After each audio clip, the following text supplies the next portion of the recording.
welcome everyone to the Pete the Planner Show, Black Friday edition of the show. We welcome you and your loved ones right here to our special little family. I use the plural, which means there's someone else here, or I'm nuts.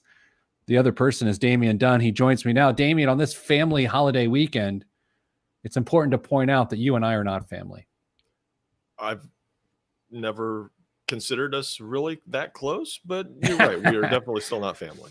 Did you have a good Thanksgiving holiday? It was a nice little break. Spent some time with family responsibly, and also ate a bunch of calories. Ooh, yes. Well, we have a lot of Thanksgiving stories and whatnot to share with you. We've got people joining us now. Feel free to comment and say hello. There is show super rock star engagement person, Danza. Good day, Danza. It's good to be with you. As always. All right, Dame. So you mentioned to me earlier that you ate a lot of food yesterday, and you did some rough math on the caloric intake of that food. And so do you have a number in your mind that you think you achieved? And we're all going to guess as to how many calories you consumed yesterday. I do. I have a calorie total in my mind. You have it rounded to 100, you know what I mean? It's like, it's not okay. Yeah. All right. And this is throughout the entire day, including breakfast, or just when the meal started through to the end of the day? Breakfast to the last scrap of food that entered my mouth. Breakfast to the last scrap of food that entered your mouth. Okay, guys, we're going to guess Damian's caloric intake. Can I ask how many adult beverages you had? 1. Oh. You okay? Okay, so, all right, I'm going to guess here. I'm going to go with, Danza with an aggressive guess right out of the gate. Wow. Jiminy Christmas. Appreciate the faith, Danza. Wow, that seems a bit hot for me. I'm going to go 4,000 calories, Dame. Let's see if we get any more guesses popping in here. We're going to do this like between every break and just remind people that we're guessing my caloric intake from yesterday. That is a good plan. So here's what we're going to do. If you're just joining us, put how many calories you think Damian consumed yesterday. Can you let us know what you think you normally consume over the course of a day? Probably 2,300 would be my guess. Okay, very good. Dame, here's a little pre-show planning that we're going to do today. It's a special Black Friday edition. We are hoping that people hang out with us, and that if they're going to shop, they do so at a local small business.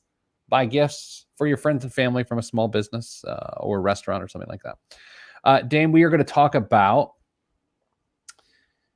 balancing empathy with personal responsibility. We'll probably do that in the third segment. Ooh, Veronica with a guess here. Dame, take note of all these guesses.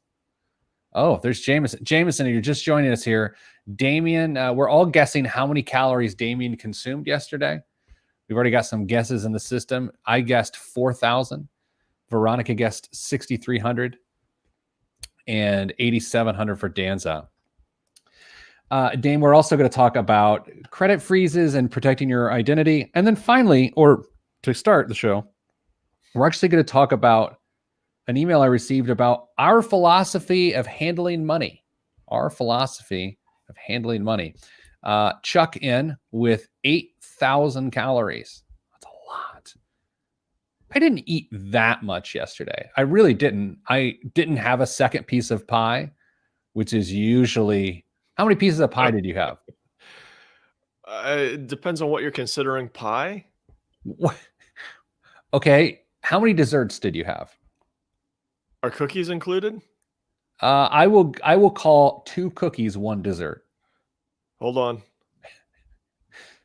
5. You had 5 desserts yesterday. Yes. I had 1. Wow. I might have to change my guess. You did mention earlier, before we went on the air, that one of the desserts was cheesecake. How many pieces of cheesecake did you have? 1. Okay, that's good to know. All right. Hey, Dame, let's start the show here. This is the only work you and I are doing this week. So let's do it. Are you ready to go? Oh, by the way, does everyone like Damian's new sound? Oh, Well, yeah. our regulars, let us know. Damien sounds better today, doesn't he? If so, leave in the comment and let us know. Wow, he sounds lovely. Too loud, too quiet, just right. Let me know so I can try and adjust if I need to. Dame, I have an amazing story. I'm debating whether to tell it now or after the first segment. I can't Only tell it you on. know I the might answer tell to it on that. the air. Well, is it air appropriate? No. No. Jameson says we sound good. Fantastic. I don't. It's on the border. Is it further over the line than the horse studding story or on the other side of the line? Did I tell that one on the air? Yes, you did. You said it might be the last show we ever did. It's on the border. Okay. You think I should tell it? Yeah. I trust your tact and ability to change on the fly. Let's see what happens in 3, 2, 1.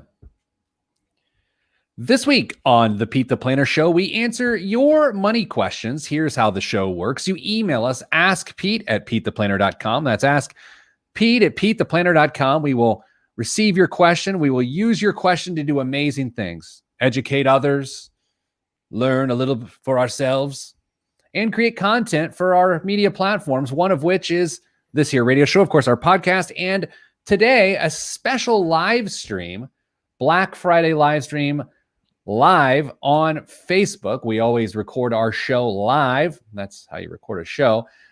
Noon Eastern on Facebook, the Pete the Planner page. And by we, I mean Damien Dunn, my friend. Hello, Damien. Hello, Pete. Vice President of Advice at Your Moneyline and Hey Money. Happy Thanksgiving. I hope you had a good time with your family. It was great. Likewise, hope everything is well and everybody is healthy in your house. Thank you. I appreciate that. And I feel the same about you. Dame, did you, quickly, before we move on to actual financial questions, did you make any Thanksgiving dishes yourself? Like there was your responsibility and you know what I mean? Do drinks count? Yes. One. Yes, one. Wow. Okay. Excellent. For those listening on Facebook Live, you can always interact with us, be part of the show. Down in Texas right now, we know Jameson is listening along with his son, Lincoln, smart young lad, very savvy money teen. Lincoln, go to school and be like, hey, I'm a savvy money teen, and see how far that goes in getting you friends. All right. So, Dame, first question of the day is an open-ended one, and it is from a guy named Gary. I'm trying to discover your methods or philosophy of handling money in a prosperous way. Could you let me know, please? Thanks, Gary.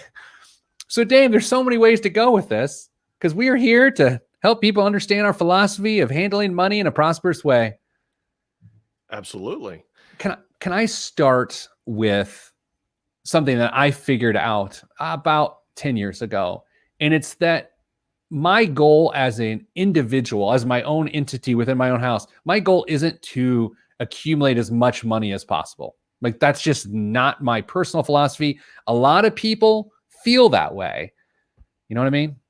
Absolutely. I think there's something that you are using that I am a big fan of as well, and you've talked about it on the show multiple times, is that's having ground rules inside of your house and making sure that you apply those rules and obey those, or follow those rules at all times. So if you have a, a s- a rule that says we need to accomplish this, this, and this each and every month, fantastic. And once you get beyond those things, that's where you can start deciding what you're going to do with that extra surplus, whether you're going to be a very charitable with it, whether you're going to stash it away in different places, whatever you're going to do with it. That's when I think you can really start to feel that prosperity, maybe that Gary is hinting at a little bit.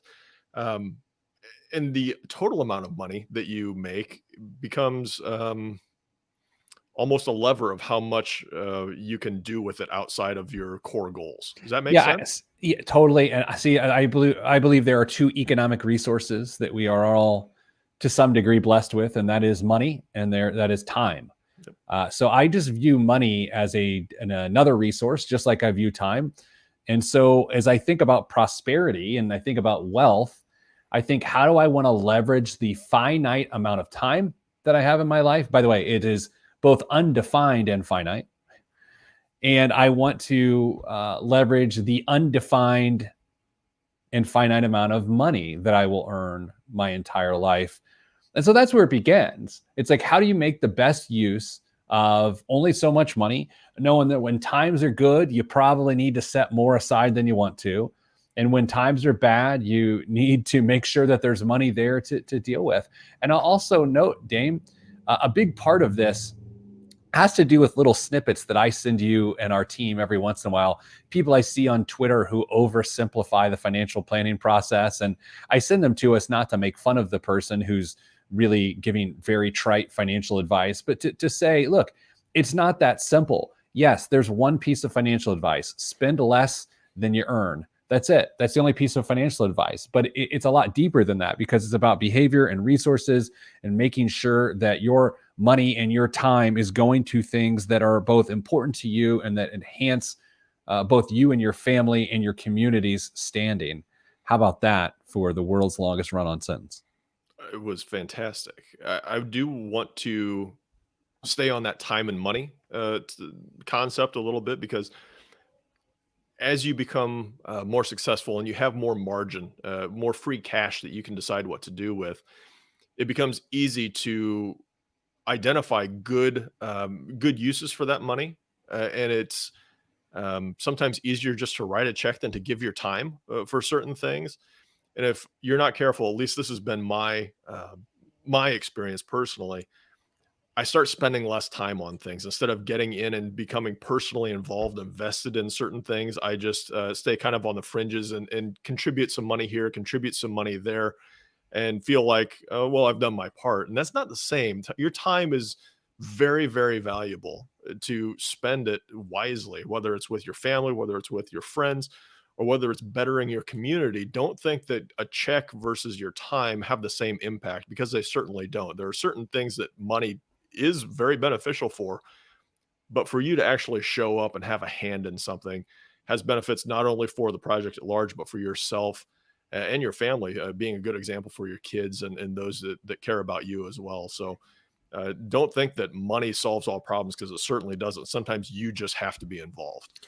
One of the strange byproducts of the work that you and I and our team does on a regular basis is we've learned how to handle our money pretty well, right? Like we know how to get out of a lot of jams financially.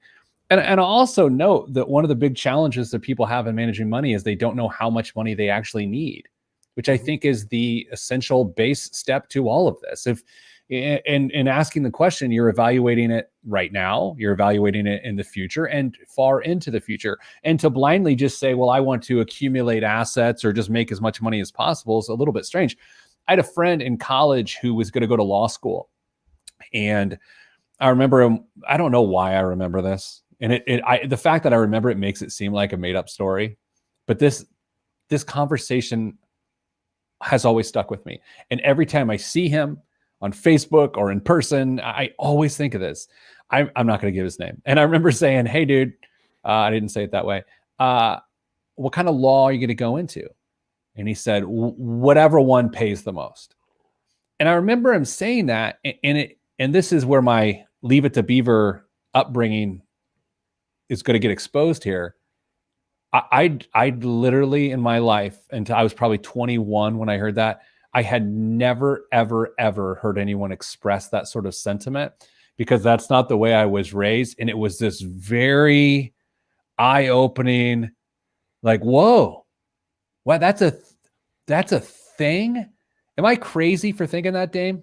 No, in fact, if I had to guess, that he come from a family with a little bit of means? Um, no, Hmm.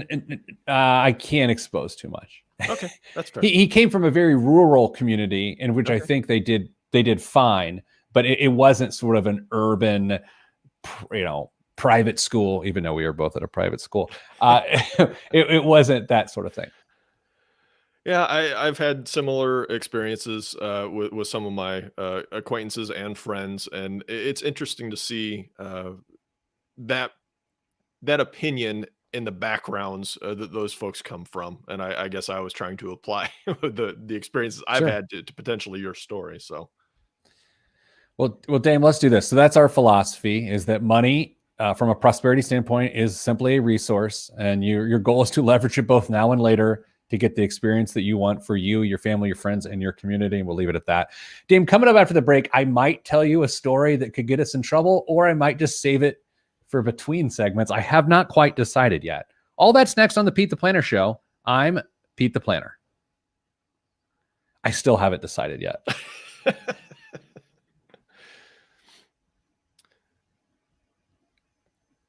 Caleb, I see there's a little quote or a comment down there that he likes my background with the Auburn posters. Yes. Caleb, that's because I still live in Auburn, and there's a decent chance that I know your family. I reset the segment. What did you say? There's a decent chance that you what? I know his family, potentially. Oh, that's not creepy. I think there's a very good chance that I know him. Wow. Yeah. Very nice. Okay. Dame, do I tell the story now or do I tell it on the air? It has nothing to do with the radio show. You can tell it twice. Tell it now, and if we all love it, then you can tell it on air. No, that's fine. Lose its panache. I'm just going to tell it on the air. Okay, coming back in 3, 2. This is a bad idea. 1. Back on the Pete the Planner Show. Dame, as we all adjust to this new normal, there's certain processes that were once private, but feel a lot more public now, despite the fact that they're still private. Dame, of course, I'm talking about visiting your physician. Dame, this past week, actually today, the day we're recording this show, Black Friday, I had a virtual appointment with my physician. Teledoc, I don't know what it's called. I was live chatting on the internet with a man who asked me to remove my clothes. And so, Dame, here's the thing. It made sense, but wow, was it weird. It's weird enough when you're in the doctor's office and you're sitting with your pants hung over a chair and a person walks in and you don't really know them. And the first thing they do is wash their hands. And you're like, well, where is this going? Well, in this virtual appointment, first of all, he complimented me on my audio visual setup. And I said, thank you very much. So that's great lighting. And I'm like, what? Are we filming something here? And then I had to show him a spot on my shoulder or something. I'm a ginger. This is not that unusual. And let me just tell you, having someone ask to see parts of your body on the internet, and then like it was very on demand, very meta. Like I felt like a cam guy, like he should have been paying me. And he's like, and he would give orders like, okay, a little closer, hold still. And I was like, it was very strange. Dame, next question we had via email this week is, Pete, are you still a strong advocate of using a credit freeze as a means of minimizing the consequences of identification theft? Ken. Dame, I mean, yeah. I mean, is there any more time in history that people are out there trying to steal people's identities more than right now? It all starts with freezing your credit. It's one of the core things I think that we talk to people about when we have conversations with folks on at Your Money Line and Hey Money. So it's a simple process. You're going to have to do it 3 times because there's 3 credit bureaus, but depending on the state you live in, it could very well be free. If you live in Indiana, that's the case. It doesn't cost you anything to freeze or unfreeze your credit, and it is really fast to do.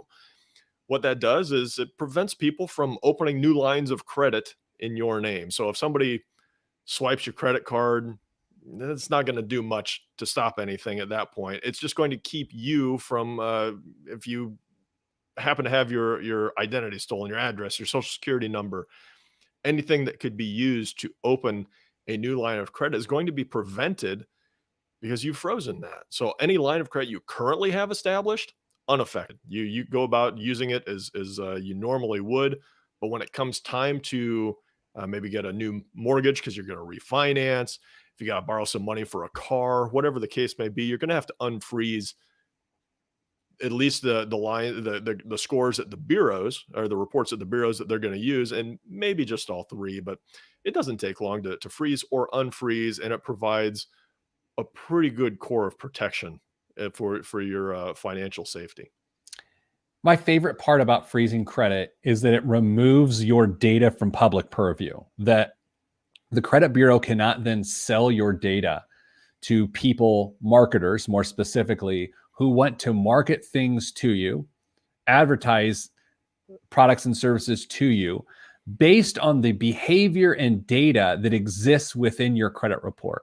So, Dame, that's what people don't understand is that when you're on Instagram or Facebook and you're like, oh, that's creepy. These people know this or that about me based on my clicking history.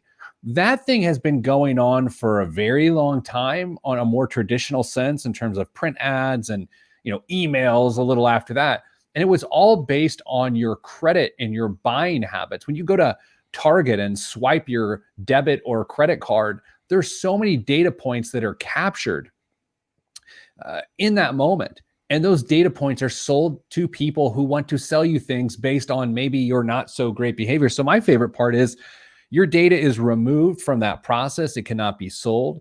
You are also essentially at that point removed from all sort of pre-approved credit card offers, which I think is fantastic. And I will go as far as to say, Damon, there is zero excuse for not freezing your credit. I think every single adult within earshot, everywhere, should have frozen credit. It is reckless to not have frozen credit. It's as reckless as not wearing a seatbelt, not having a spare tire in your trunk, or not carrying a cell phone with you. It is reckless.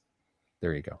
I think it also provides a nice little check against yourself as well. So as if you're getting ready to, you're doing some shopping and you go to a counter. You remember those days when you used to go into a store and go to a counter or a checkout aisle? They'd say, if you want to sign up for our credit card, we'll give you another 20% off. And you don't need that credit card, but you're maybe tempted by that 20% off. Well, what's one more credit card going to do? Is that really going to hurt me that much? Well, you don't need it. And if you know that you can't get it or you'd have to unfreeze your credit to get it, you're just going to say no thanks and move on. So this could possibly prevent you from a frivolous decision that could end up hurting you in the long run. And like many good things, it does provide an element of inconvenience to your life. When my 11-year-old daughter started playing the violin this fall, we had to rent a violin. Why did we not buy one? Because kids grow, and she was going to grow into another size within a year. So I didn't want to drop whatever it cost to buy a violin. So we rented one from a local music place. Of course, they needed to run our credit for a $20 a month violin payment. It never made sense. But anyway, and so that became a cluster as they came back to me and said, hey, can you please unfreeze your credit? So they denied us at first. They were like, I'm sorry, you're declined. They didn't take the time to tell us that our credit was frozen. So we unfroze it, and that took about 90 seconds. They reran it and we were good to go. But Dame, on top of that, I guess let's take it a step further. How important do you think identity theft protection is on a formal basis as a product? I like that sigh. Yeah, I don't think it has all the value that it's cracked up to be if your credit is frozen. If your credit is frozen, you're going to prevent a lot of the instances that you may get caught into, because if you monitor your credit cards on a fairly regular basis just to make sure that nothing that you don't know about is happening, whether it's from somebody inside your own family or somebody who may have come across your credit card information somewhere online, then you can prevent that stuff. And you're not going to be on the hook for things that you didn't charge anyway with a card. So if your credit, I should say, is frozen, I'm not a huge fan of that sort of protection. I like to think of it as if when you freeze your credit, you're locking your proverbial front door, right? You're locking this figurative front door. You're locking the door. If you have identity theft protection, you're not necessarily locking the door. The door is unlocked, but you've got a camera pointed at it, and it says, "All right, hey, if someone walks in your door, we're gonna figure out what to do next. Just lock the door." Yeah. Like if you want an extra camera feed beyond that, then have at it. But just know that your lock is much stronger than you think. Now, Dame, I think the real question and the tricky question gets to be: should you freeze your kids' credit, your minors' credit? Do you have thoughts on that? If you want to take that step, I'm certainly not going to tell you no. I don't think it's a huge issue at this point. Who knows? Maybe it will be in another few years. But At this point, I think that's extra insurance if you want to go that far. Excellent. All right, Dame, coming up after the break, we've got a very long email. And now that I think about it, we probably should have done it in the second segment in case it was so long that we didn't have time to answer it. But, we've been talking a lot about student loan forgiveness over the last couple of weeks, and this sort of gets into that idea. So we're going to tackle that next.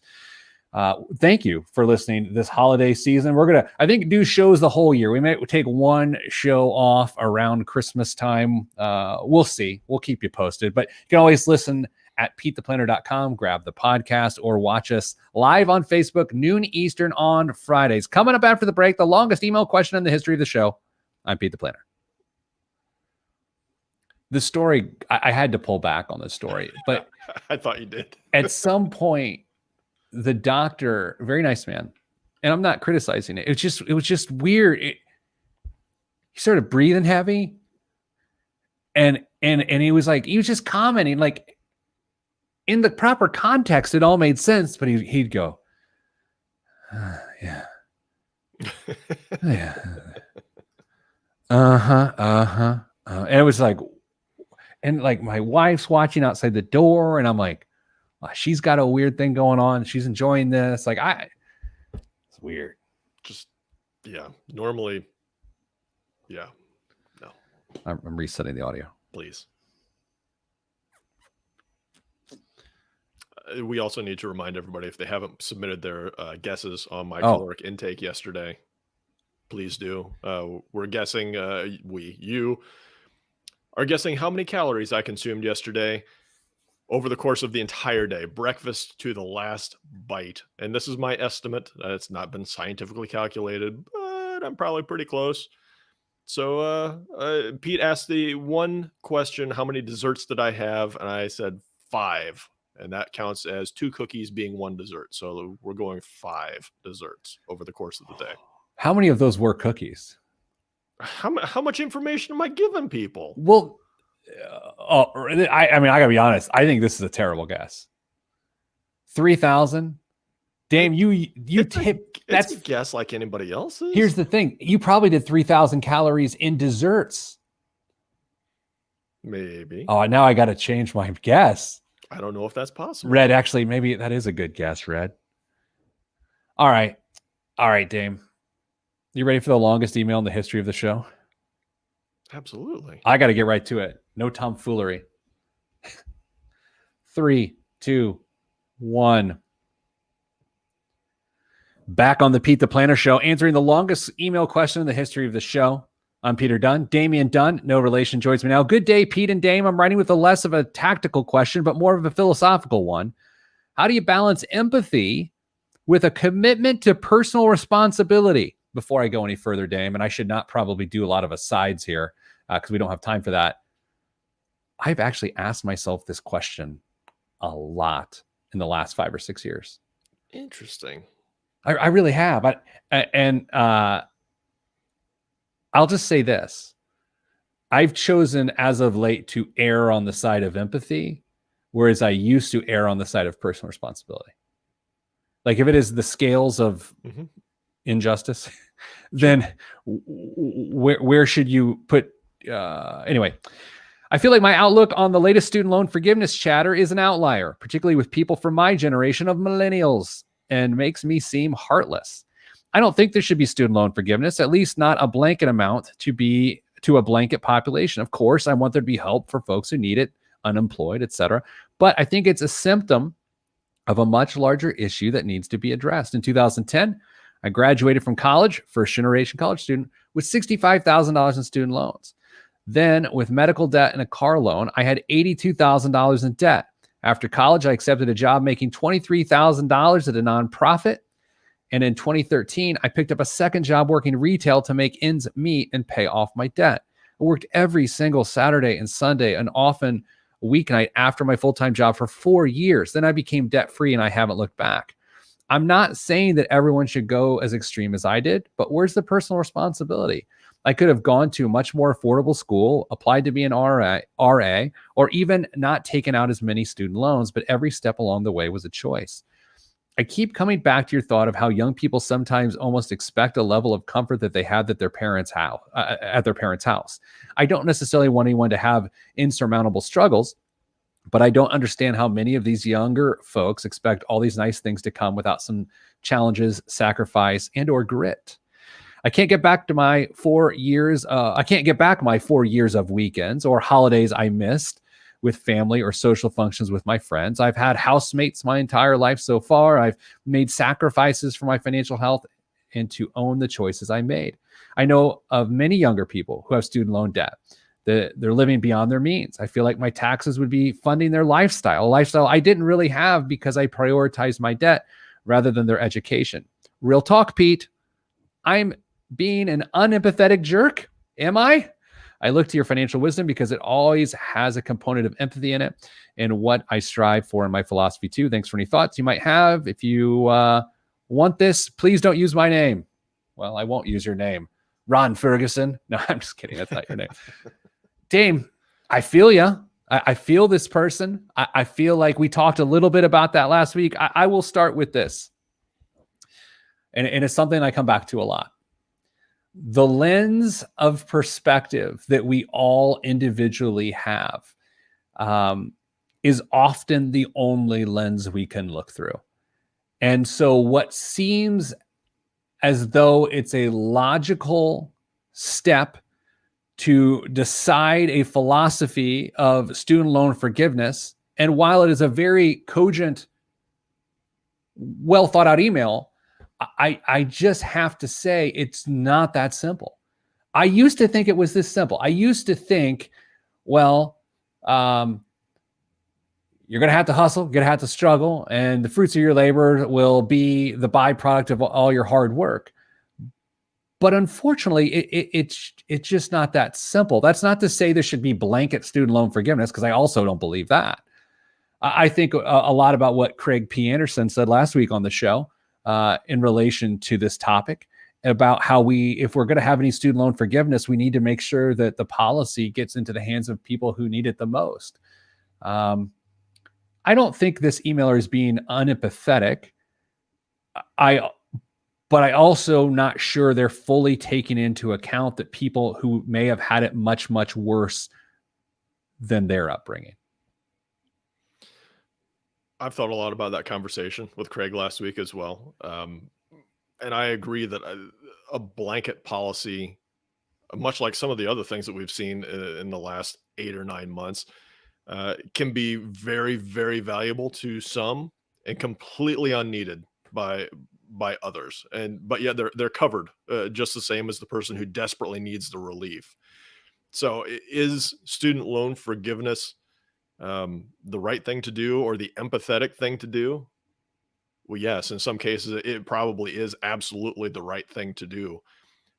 However, to the emailer's point, there's a number of people that can take care of it themselves if they make some sacrifices, if they struggle a little bit. The comment about students expecting the same level of lifestyle when they graduate from college that they experienced when they were juniors and seniors in high school is dead on. I know I didn't exactly fall there, but I wasn't far off. I expected to have a nice size house shortly after I graduated.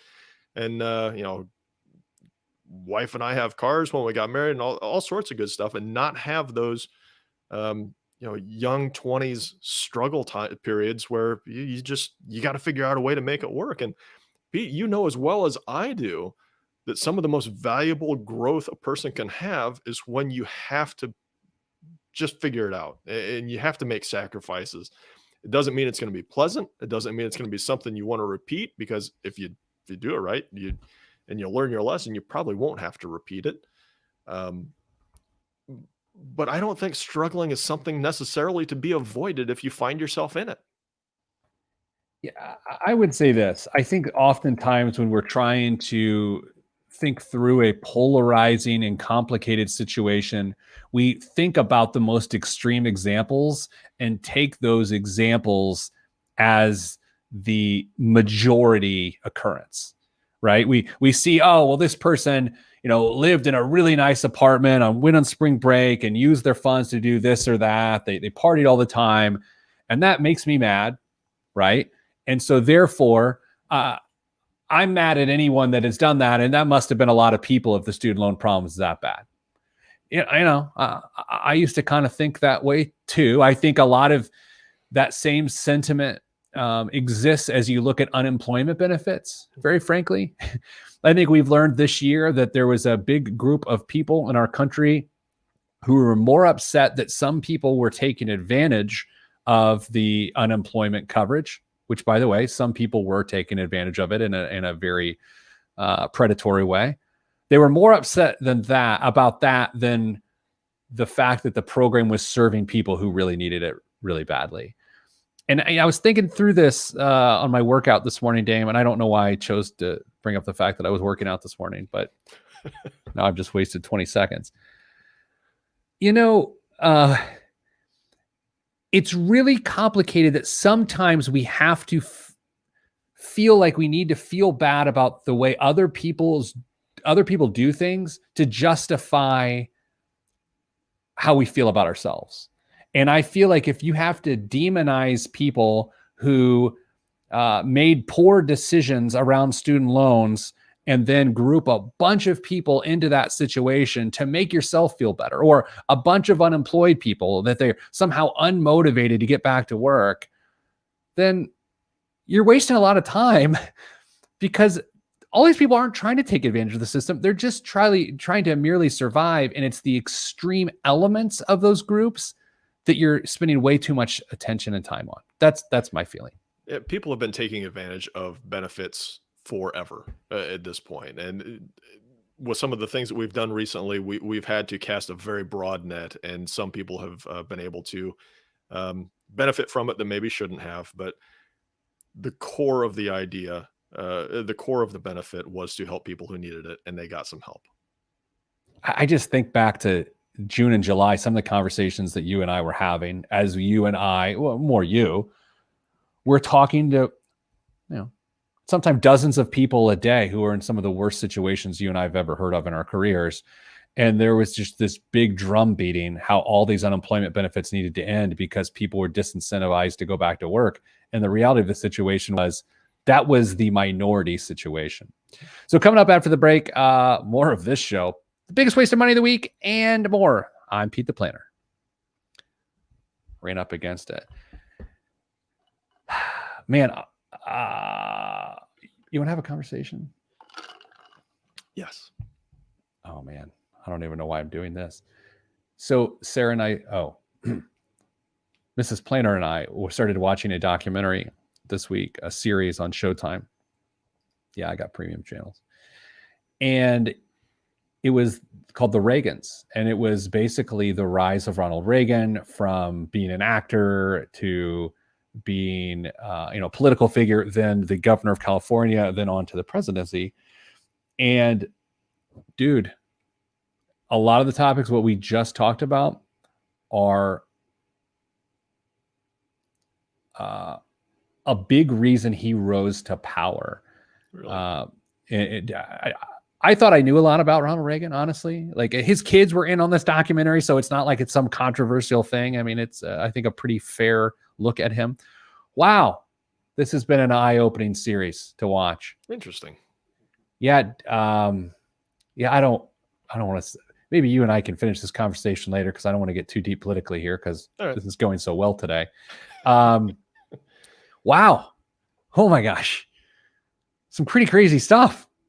That's pointless. Okay. So check out The Reagans on Showtime. Check out The Reagans on Showtime. The first episode, it's 4 episodes. First hour, we got done with it, and we look at each other, and I was like, God, I did not know any of that. Then you hit the second episode, and you're like, okay, everything I've ever thought is now different about this person. Who produced it? Would you expect me to have the answer to that question? I just want to know who the producers are. If they're trying to, just because his kids were involved doesn't mean they're not pushing a purview. 100%, right? Totally agree with you there. A lot of his former advisors are interviewed and very blunt about it. A lot of his old biographers are very blunt in it. Like George Schultz is in it. Jim Baker is in it. So it's, Can't believe they got the guy who did Peanuts in there. Did I say Charles Schultz? You said George. I was okay. Reset in the audio. You got me. All right. Biggest waste of money of the week, and then the Christy Lee's news segment. Okay. Let's before we get there, let's reveal. Oh yeah. Okay. How many calories?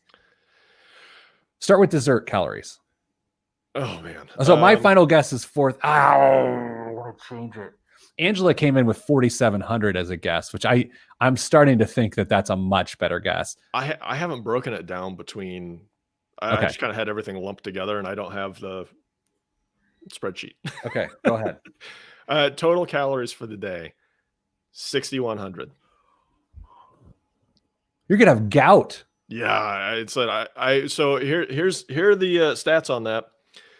If I were to average a 10-minute mile, I would have to run 1.5 marathons today to burn those calories off. 6,100 calories. What do you think was dessert the main issue? There's a lot of sugar yesterday. Sarah and I did Mrs. Planner and I did our run. She doesn't like when I say her name on public stuff. It's like she's Matthew Bourne or something. Who cares? Anyway, we decided to do a little 5K, just her and I yesterday. Sure. It was good, like a little gobble wobble, a little trip with fam.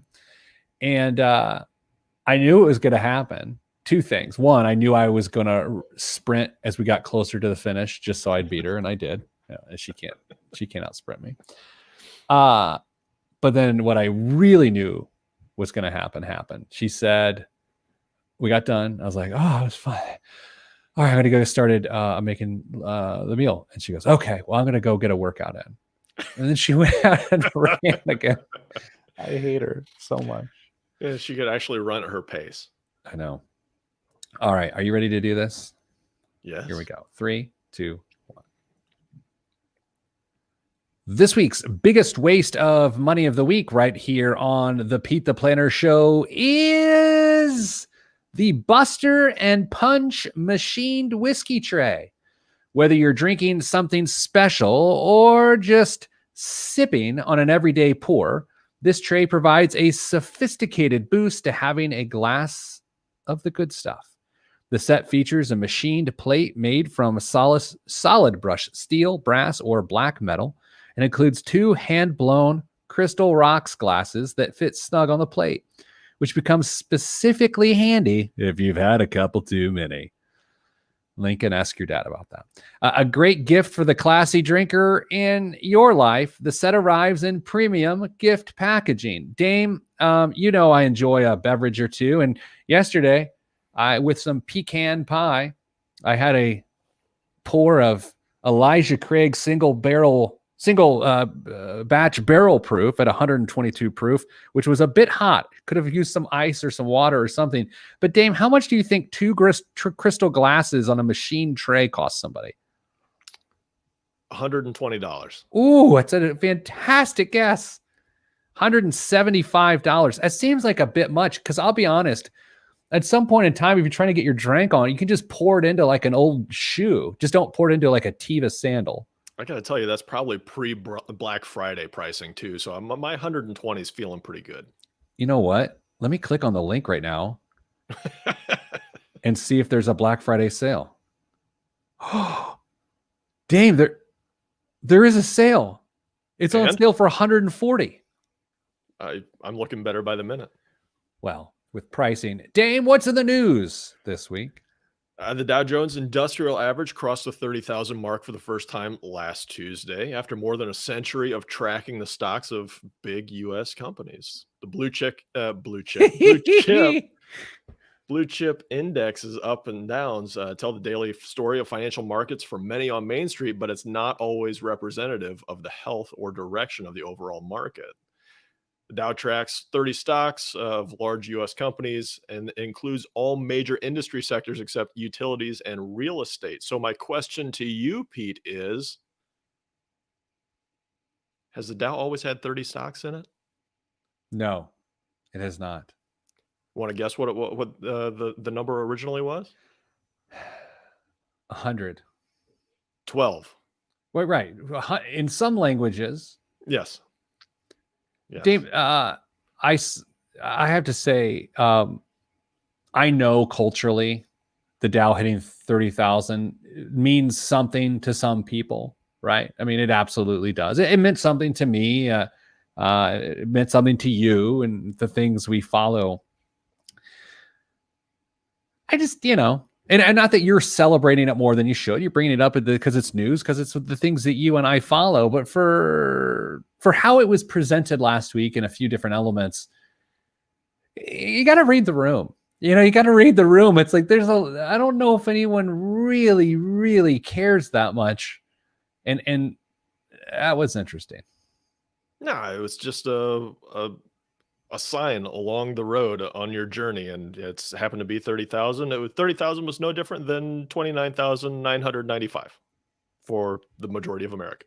There's also this idea of like, well, there were several records under, this administration or that, and now that, not to talk about the current administration, but any administration, the idea that they're like, well, it's a new record. It's like, well, yeah, that's what the stock market does. It keeps going up, and then it goes up above what it was up, and it'll go back down, but then it goes up and then goes up again. So like how many times it broke a record, it's a weird thought. I don't care if there's a donkey or an elephant in the White House. I just want that thing to keep averaging up. And I if just it need happens, 8% a year. Just give me 8% a year. It's all I want. It's all I need. yeah, lock it in. What else? Pete, there was a massive 14-hour line in Colorado as they got their first In-N-Out burger. How many times have you and I had In-N-Out burger together? Just once, but it was glorious. Oh my God, it was. Where were we? Arizona? Arizona. Yeah, I love In-N-Out burger. I really do. But to wait in line for 14 hours, how does one even do that?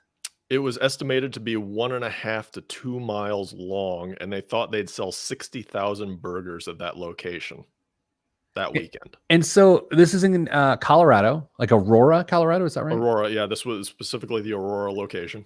Was everyone high there and didn't know that they opened the next day too? Or did people think this was like a one-day pop-up thing that you had to get in and out? Yeah, very well. That'd be amazing though, just to pop up In-N-Out, a food truck In-N-Out that comes to your town and just sells burgers out of the truck. For those In-N-Out aficionados out there, double's the way to go. Animal style? No, just normal. I don't do all the things. I'll tell you this: you can skip the fries, keep the fries, you order them and just throw them out. And you're definitely going to want a side-by-side milkshake though. Oh yeah, milkshake's perfect pairing with the In-N-Out burger, especially if you consume 6,100 calories on Thanksgiving Day, as Damien revealed during the break. What's another 1,500 calories, Pete? Do you remember, I think we've talked about this on the show, the first time all the online nutritional information started coming out on the internet, and then you went and calculated like a typical meal that you'd have at a restaurant that you like. I remember calculating my Steak and Shake meal when that was a viable entity.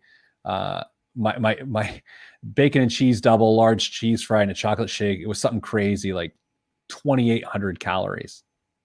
It's absurd, which is like a third of what you had on Thanksgiving. Did you pair that up with the amount of exercise it would take to burn that amount of calories? Like you could have 3 Oreos, but you're going to have to jog for 40 minutes to burn those 3 Oreos off. I started having that meal when I was a teenager and I was very active athletically and I could justify it. But then I continued having that meal deep into, well, my 20s and 30s. And so, no, I should have done that.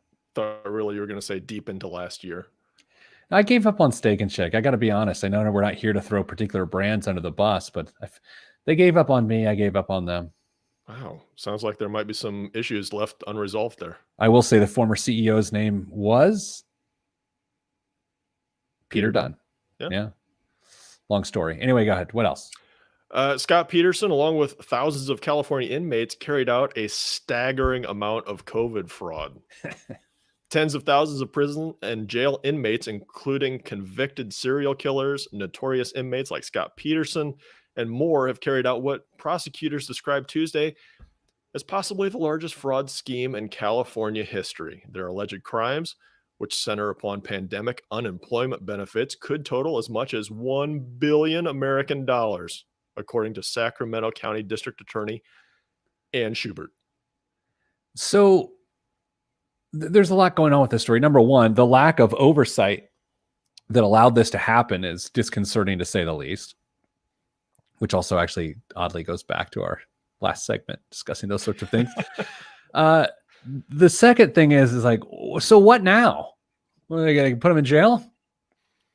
Are you going to take away one of their meals or make sure they only get half the time at the commissary? I don't know. What do you do? How do you punish them here? Did you see one of the write-in names that someone used to apply for the benefits in the story? Yeah, there were a number of things that were applied for. Social security numbers were used, names like John Doe, John Adams, and in one case, Poopy Britches. Poopy Britches got unemployment benefits. Wow.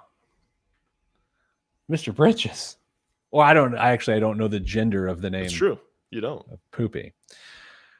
Damon, it occurred to me as we wind the show up here this week that this show will air on November 29th, which is my birthday. And so as a birthday surprise to all listeners, my mom, I wanted to say hello. I don't know. I have nothing to say. It just occurred to me as we're sitting here that my birthday is the day that this thing airs. So I was going to wish you a happy birthday because of the same reason. So happy early birthday or happy birthday, depending on when you're listening. As my much older, not brother, it means a lot to me. All right, Dame, we are going to try to do several shows over the break. Please join us on the Friday live streams on Facebook. We have a lot of fun between the segments. We're going to have some special guests coming up. That Craig P. Anderson special interview we did last week between the segments really set the standard of what we're going to be doing going forward. Dame, have a good rest of your holiday break. To all of you, thanks for watching or listening or downloading. We appreciate and love you. Sending you good vibes because good vibes are all that's in the budget. I'm Pete the Planner. This is the show. All right, there we go. I brought up my birthday. I don't know why, because it was one of those things that's like, I thought it, I'm saying it, and then I'm saying it. I'm like, why did I say it? You ever do that? That's more of a all me the thing. time. Oh, it is all the time. I say, why is he saying that? Me or you? You. Okay. Good. Yeah. All right. Let's hang up on everyone. I do have a Reagan thought I want to share with you when we really hang up. Let me hang up on everyone else. I went as Ronald Reagan on career day. You're still talking, by the way. Everybody's hearing this. No, I know, but okay, this is the pre-story. Okay. Second grade, I was like Alex P. Keaton at that point. Mm-hmm. You know, like I was really into Ronald Reagan as a second grader. Sure. Yeah, that's all the story that these people are getting. Dame, let's hit the real story off the air. Hey, everybody, have a good Thanksgiving weekend. Don't eat 6,100 calories like Damien. 6,100 calories. Good for you. Yeah. Good for you. All right. Goodbye, everybody. Have a good week.